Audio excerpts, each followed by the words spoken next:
कभी दिया ही नहीं किसी को। तो भाई साहब अगर आपने दिया नहीं है तो मैं ये मांग करता हूं सरकार से कि 2019 जो 15/10/2019 के बाद से जितनी भी भर्तियां हुई हैं उसके अंदर जितनी भी एमबीसी की नौकरियां आपने इस तरह से खाई हैं वो सारी सूद समेत दीजिए। हम लोग चुप नहीं बैठेंगे, इसका रिक्वेस्ट कर रहे हैं। ये जो इतना बड़ा जो फॉल्ट है इस मामले में सरकार की तरफ से अभी तक कोई जवाब नहीं है। तब ऐसी स्थिति में अब आगे क्या रहेगा फिर? देखिए हमें जो करना है हम तो वो करेंगे।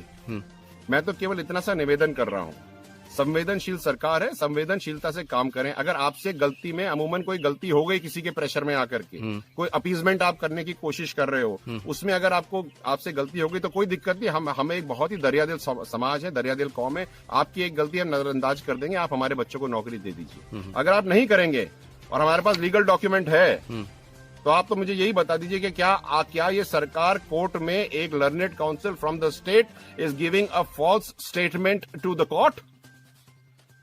And if it is giving a false statement to the court, what are we talking about? Governance? Where is governance? Something is not right. Gehlot ji, आप इसको देखिए, आपसे हाथ जोड़ करके निवेदन है। और बीडी कल्ला जी, आप मेरे पिताजी की उम्र के हैं, उनके साथ के हैं। आप पे मुझे बहुत विश्वास है।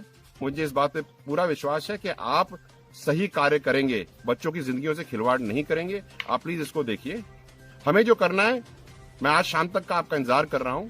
फिर उसके बाद जो हमें करना है वो हम निर्णय लेंगे समाज में और वो कर डालेंगे। मैटर हुआ है ना सर जी, ये बहुत सीरियस मैटर है जी। एक तो ये ट्रस्ट डेफिसिट का मैटर, ठीक है। दूसरी बात ये कि 223, 224 या 238 जितने भी बच्चे हैं, इन्होंने क्या गुनाह किया?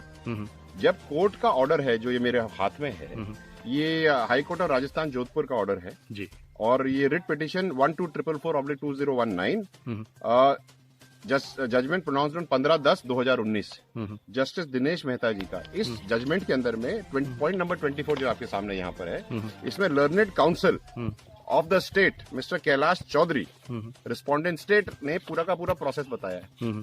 और उस प्रोसेस में बिल्कुल क्लियरली बताया कि पहले एमबीसी का बच्चा जनरल की मेरिट में देखा जाएगा, फिर ओबीसी की मेरिट में देखा जाएगा और फिर एमबीसी की मेरिट में देखा जाएगा। तो मुझे समझ में नहीं आता इशू क्या है। क्यों आपने हमारे बच्चों को नौकरी दे करके, उनकी पोस्टिंग ऑर्डर्स दे करके, फिर आपने वापस हटा करके उनको बेरोजगार कर दिया? इन लड़कों की सगाइयां हो गई हैं भाई साहब।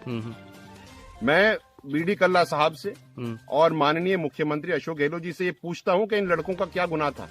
और अगर आप ये कहते हैं कि गलती हो गई तो गलती इनकी थोड़ी थी। जिस सरकारी आदमी ने गलती करी उसकी नौकरी क्यों नहीं लेते हो आप? इनकी नौकरी क्यों लेते हो? जब 223 अगर बच्चे हैं तो 466 घर बर्बाद होते हैं, उसका, उसकी पत्नी का, उसके ससुराल का और उसके घर वालों का। मैं आपको पढ़ के सुनाता हूँ। इस जजमेंट के अंदर ये जो हमारे मिस्टर कैलाश चौधरी जो स्टेट काउंसिल हैं जी, उनके आर्गुमेंट के बाद में जो कोर्ट ने, जो ऑनरेबल जस्टिस ने जो स्टेटमेंट दिया वो ये है। Point number 50, the 5% reservation vertically provided to the MBC category is to operate in the manner that MBC category candidate will firstly be considered against the open general category, then OBC category, and thereafter he will be entitled for the applicable 5% reservation separately provided for such category. जब लिखा हुआ है तो आपको समझ नहीं आ रही है।